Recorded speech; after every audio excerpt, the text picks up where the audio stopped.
This week on Taking the Supply Chain Pulse, we're diving into the heartbeat of healthcare logistics with someone who knows it inside and out, Fred's old friend, Alan Wild.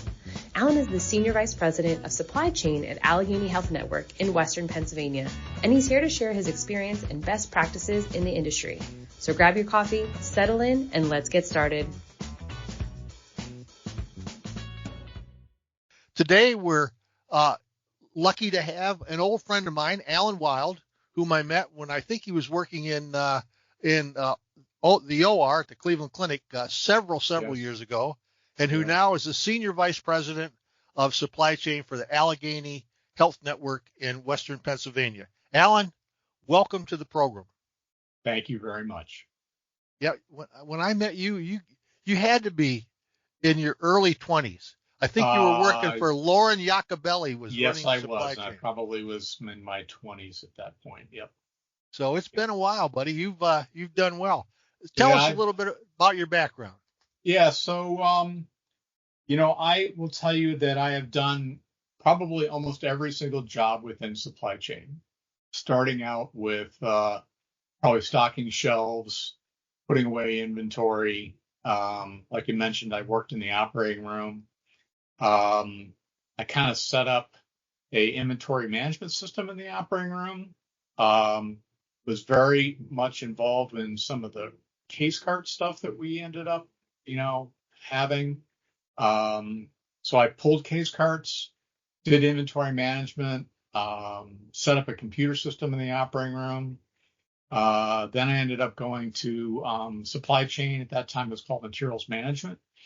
And then I put a computer system in that kind of integrated, which we all take for granted these days, the purchasing, inventory management, receiving, invoicing, and general ledger all together.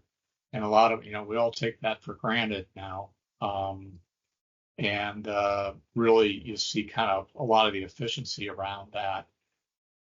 Did a lot of different, automation things, getting more and more EDI going.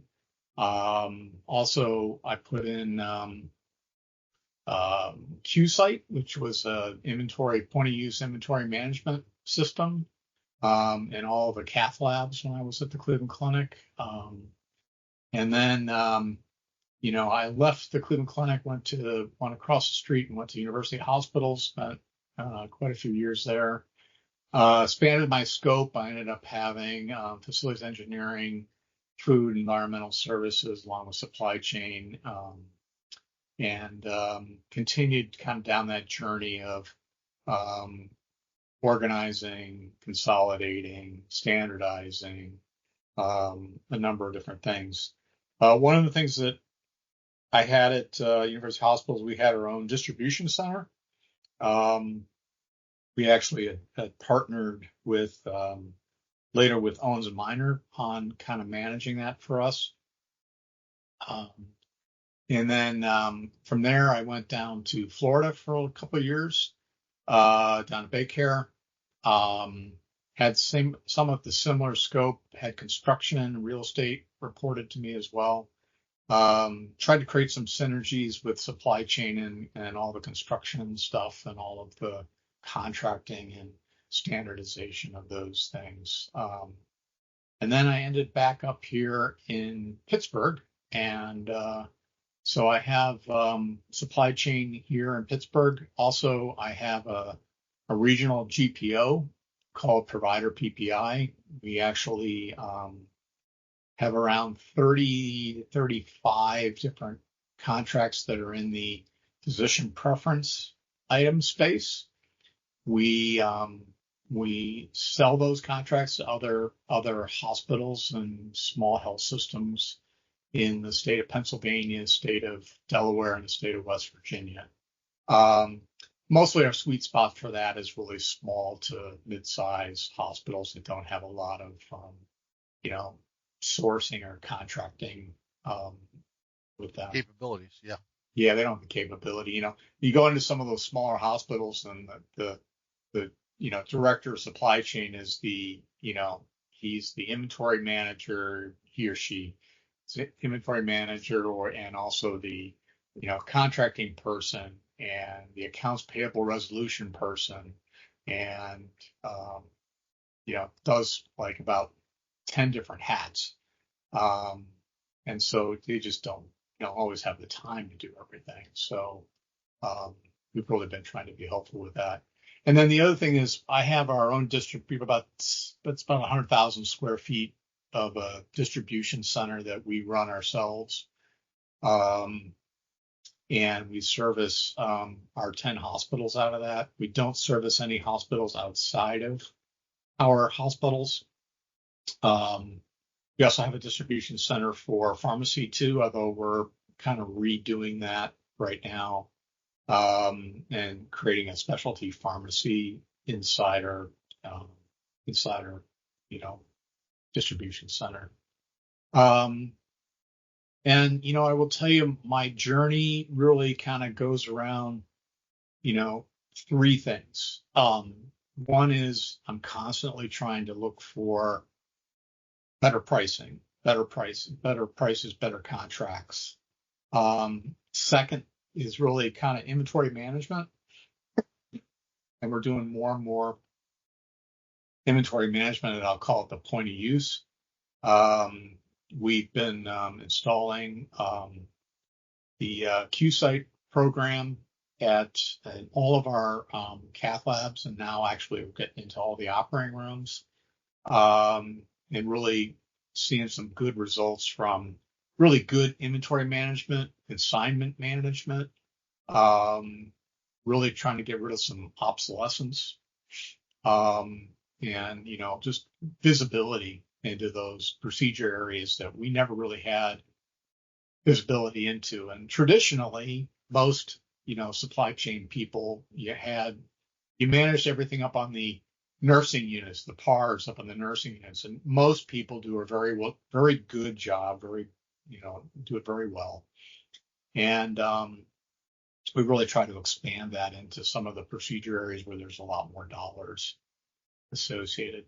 And then the third thing is really about utilization. I have a small team. They're called clinical integration. And in my clinical integration team, I have some former sales reps. I have some former nurses.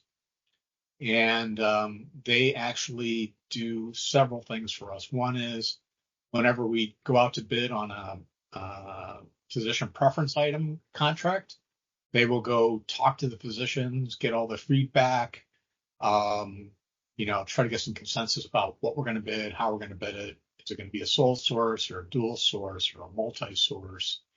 Try to get some, heartbeat about what's going on with the new technology out there. And then we go out to bid, and we include the physicians in the decision making that we do on the physician preference items. And what's nice is these former sales reps, they are typically extroverts. They love talking to other people. Supply chain people, we don't like talking to anybody. Most of us are introverts. So, by having a bunch of extroverts, they kind of go out and help us with that. And then the other thing that we've done from a utilization standpoint is we are starting to this journey of cleaning up all of our preference cards. There you go. And most people, the preference cards and keeping those up to date falls on the OR nurses. And guess what? You have, let me guess, you have thousands and thousands of preference cards that are incorrect. Now, I want to stop you right. I want to stop you right here because I want to get into this. When I met you, you were the kid in the OR. Okay, I'm sorry. Yes. I don't want to be brutal. No, it's okay. You were sort of like the rat running through the place. Yes. How much did that experience of working in the OR and of doing the jobs that need to be done, how much has that colored and helped your future career? Well, I think it helped me tremendously because I can have a conversation with clinicians and understand what they have to do on a day-to-day basis. and the battles that they have.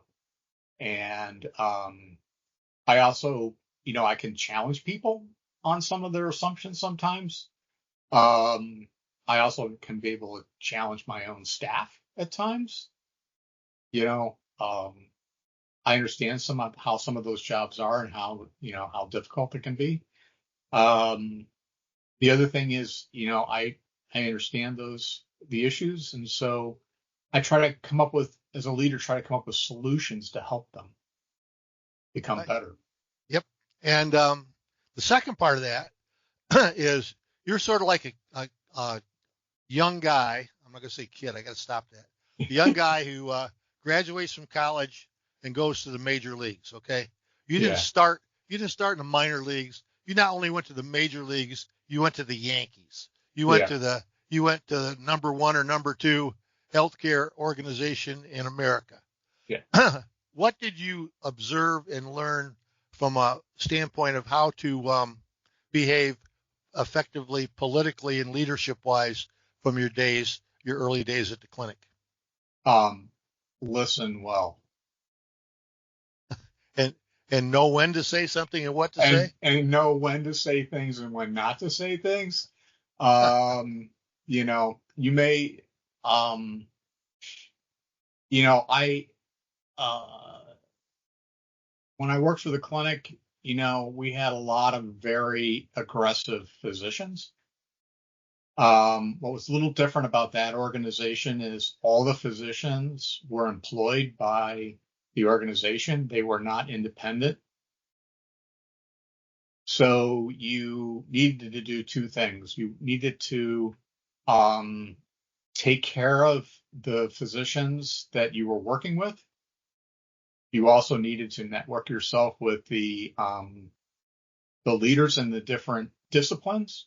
So, I used to basically what I would really try to do is provide information. Um, Typically, when I provided information, most of the time the physicians would be like, "Well, we're getting ripped off on that," and I'd be like, "Yeah, I, I agree with you that we're getting ripped off on that." Well, no, we can't have that. So, they would get all, wired up and excited about doing stuff to it, or doing something about it.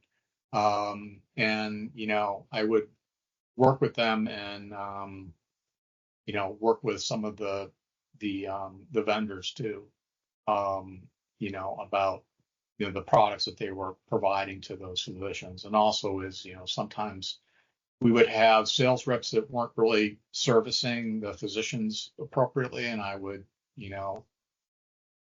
go through the leadership of that particular vendor and say, hey, listen, you're not listening to Dr. Smith and what he needs, and he's trying to do some cutting edge things, and you guys need to help him with that. So they got very appreciative of those things, and I think that really helped me a lot, as I kind of moved up.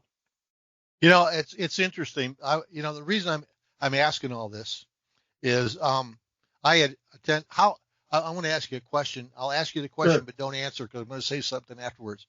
I want you to think about this. How operationally integrated was the Cleveland Clinic when you were there in the 90s? And the reason I'm asking is I went to an event in February of this year at the clinic, and it was a 2-day event where they had 200 suppliers there, all trying to get the clinic's business, right? Paying a lot of money to sit there for 2 days.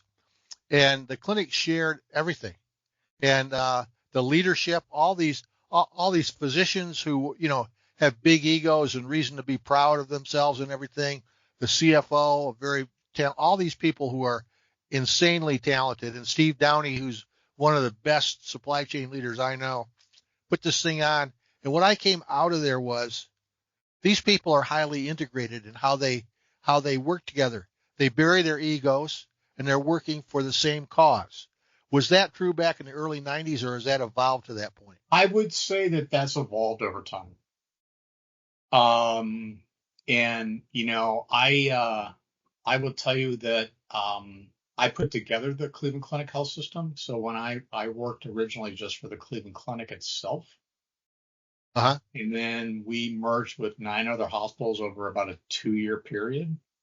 I had to meld a bunch of cultures together and really create the foundation, I think, of what they have today.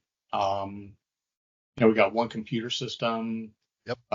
one kind of org structure. They, I think we delivered a lot of, back in 2005, I think I won the Hospital Purchasing Department of the Year when I was at the clinic. That was really kind of about 5 years of work for me to try to get it to that point. I left after that. I mean, I got a offer I couldn't refuse somewhere else. But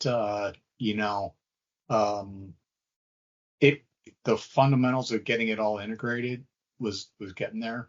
And I will tell you, I think they've continued to take it to the next level over and over and over again. They've added a tremendous amount of resources to supply chain. Their staff has to be at least 3 or 4 times what I had it. I'm sure. They've continued to do, more and more automation. I think their scope of what they're doing has expanded. So they're getting into more and more areas of spend. They're getting into all the different clinical services and things spend in all sorts of different areas that I will tell you, I'm just starting to scratch the surface of. Before we dive back in, you may be asking yourself, is my supply chain future ready? At St. Company, we don't just optimize logistics, we engineer smarter, leaner, and more resilient systems from end to end. From manufacturing to retail to healthcare, our experts bring decades of experience and cutting-edge strategies to transform your operations. Visit and discover how we're shaping the future of supply chain one solution at a time. Let's go back to your career now. So you're at the clinic and you got romanced away by the other hospital system in the same neighborhood. And then ultimately the sunny shores of Florida called to you. Yes. You went down there and did a great job. Yeah. But you got lonely for Northeast Ohio, didn't you?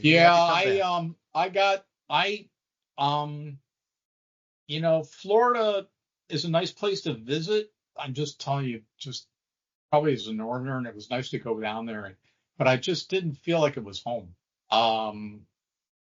And it's also very transient. Florida is very transient. So, I got kind of lured back up north here. The former CEO of Allegheny Health Network, her name was Cindy Hunderstein. She actually had called me and wanted to have lunch with me one day. And she had an opening up here and kind of asked me if I wanted to consider to come up here and work with her. So her and Jim Benedict was 2 people that I had worked with. I'd known Cindy for probably over 20 plus years. She was chief administrative officer at the Cleveland Clinic. Okay. So that's kind of how I ended up at Allegheny Health Network. She has subsequently left now. She's going and doing all sorts of wonderful things out there in healthcare now. So when you got back and when you got to the clinic, I mean, I think the last time we spent any time together was sort of in that interim after you'd gotten back and before you went to the clinic. I mean, before you went to Allegheny. What did you expect to find when you went to Allegheny, and what challenges did you encounter when you started? I was told that it was a mess. And I was also told that the physicians didn't trust the supply chain group. There were some decisions made by the previous supply chain group that was making decisions on physician preference items without including the physicians. Oh, that's good. That didn't go over well. So, when I got hired, and I met with, the chief of surgery, And he's like, by the way, we make the decisions on the things. You don't make the decisions on the things. And I was like, well, of course you make the decisions on the things. How could that happen?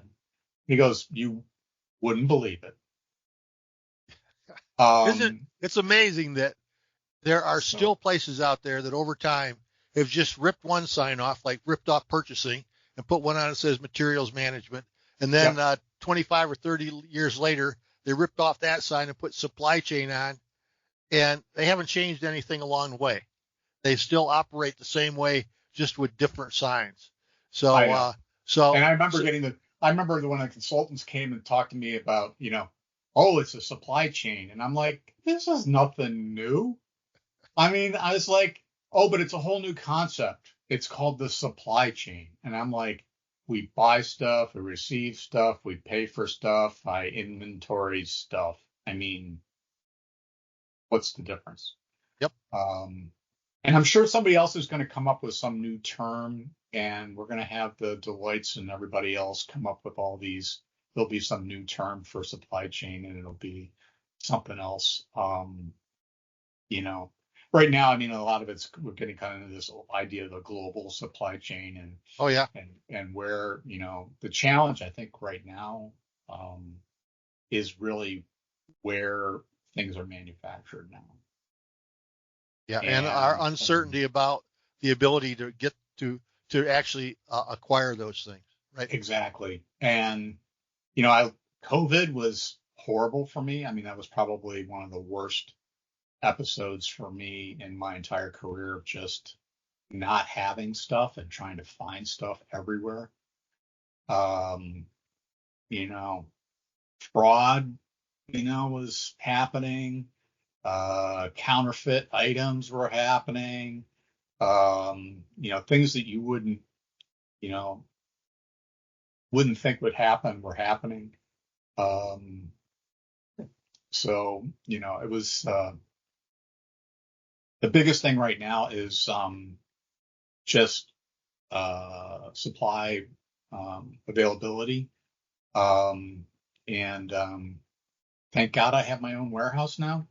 And thank God I had that during COVID. I had friends that were all in just in time with the Cardinals, the Owens and Miners, and Medlines. They were out the next day. Yep. At least I had about 30 to 45 days of inventory on hand that gave me a little bit of a buffer before that all kind of started really getting bad. I will tell you, I'm thinking, we're doing more and more. And then with this IV situation that happened, Yep. Again, unfortunately, I think I was very much of an advocate of just in time, still am, but I still think I got to have some buffers. Yeah, I think we should, let's coin this phrase. You and I can get a trademark for it. Reasonable just in time. Yes, how's that? Reasonable just in time. Yep. Well, let's do that. But the point I wanted to get at during this whole conversation is, number one, you started out at the biggest name in the business, Yeah. and supply chain was not a C-suite level position. It was not highly respected. And 30 years later, at that same place, it has developed over time with good leadership to a point where it is. You also have started at a place recently within the last, how many years? You've been there 5 years? 5 years now, yeah. Yep, 5 years. At another place, big name, one of the Allegheny, UPMC, Geisinger, Guthrie, and whoever Lehigh Valley merged with over on the east side are the big systems in Pennsylvania.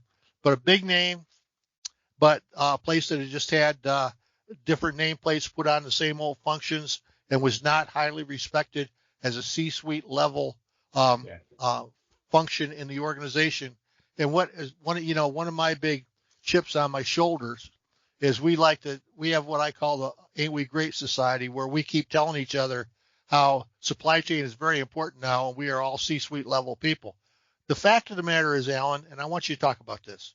Mm-hmm. You have to earn respect You have to earn trust. You have to earn the belief of the leadership, senior leadership in you in order for the function to get elevated to where it obviously operationally should be in the organization. Talk to that. I agree with that. I mean, you got to build that trust. You got to build, you need to build consistency. You do need to understand what's happening, in the organization, like what's happening in different supply categories. So you can talk about it more articulately. Especially the physician space, really understanding what those implants are for and what they're trying to do. And it's about building awareness. You also need to sell yourself. I think that's one of the things that, sell yourself on what the value is. I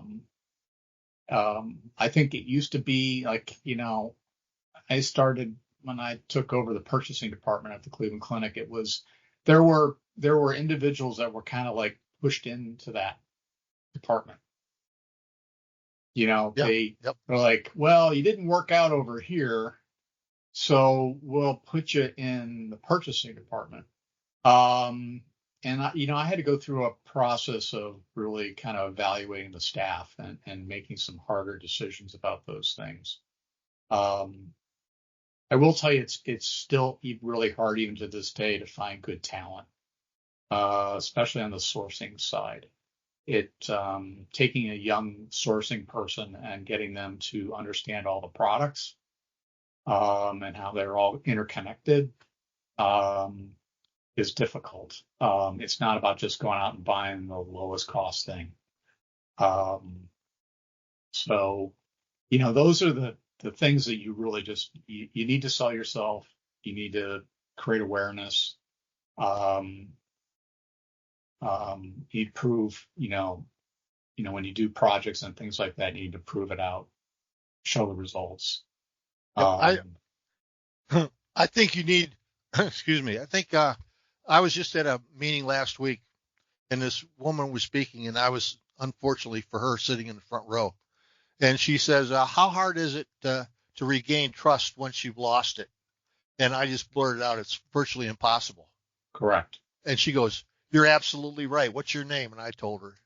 And she says, Fred, what do you do to gain trust? Yeah. I said, you have to be trustworthy. You have to have your name, Alan Wild. I know that if I talk to Alan, he's going to do his best he can to solve my problem. If he has a problem, he's going to get back with me. I have to know that when I hear the word Alan Wild, this is a guy I trust. Yeah. And it's very simple. It's very simple. It's very simple. And, I've always found too, it says just be truthful and up front with people. Yep. And if you can't do something, you say you can't do it. I mean, I had a physician come up to me and say, Alan, I think we should negotiate in every single one of our contracts a research grant. That'll up the cost of things a little bit. And I sat there and went, I can't do that. I'm not going to increase the price of the product so you guys can get a research grant. I'm sorry, not going to happen. And these people should do research grants because of who you are, not because of what we buy. So before we go, I was doing a research project at a large academic institution in the South, and we found a huge savings in radiology, a huge savings. We bring it forward, said, we can't do that. I said, why? I said, because the company that you're talking about gives our research folks X million dollars a year, and if we do what you've identified, they'll take that away. So you're absolutely right about that, Alan. So as we get ready to sort of close this, my final question is always this: what burning platform would you like to talk about or say something about that I forgot to ask?